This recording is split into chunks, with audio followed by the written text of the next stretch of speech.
Presiden Amerika Serikat Donald Trump dilaporkan hampir tersandung saat menaiki tangga pesawat Air Force One pada Minggu 8 Juni 2025. Momen tersebut terjadi sesaat setelah Trump menyampaikan pernyataan kepada awak media terkait pengerahan Garda Nasional ke Los Angeles untuk mengatasi demonstrasi para imigran.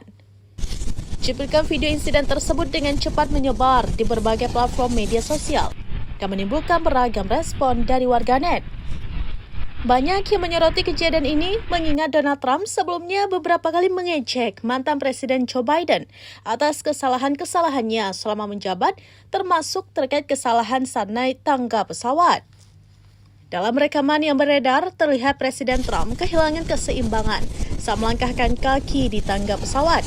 Namun, ia dengan sigap berpegangan pada handrail dan mampu menstabilkan diri tanpa terjatuh sepenuhnya. Meskipun demikian, insiden singkat ini tetap menjadi perbincangan hangat di kalangan pengguna media sosial, memicu berbagai reaksi, mulai dari nada ejekan hingga dukungan pembelaan terhadap sang presiden.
Download Tribun X sekarang, menghadirkan lokal menjadi Indonesia.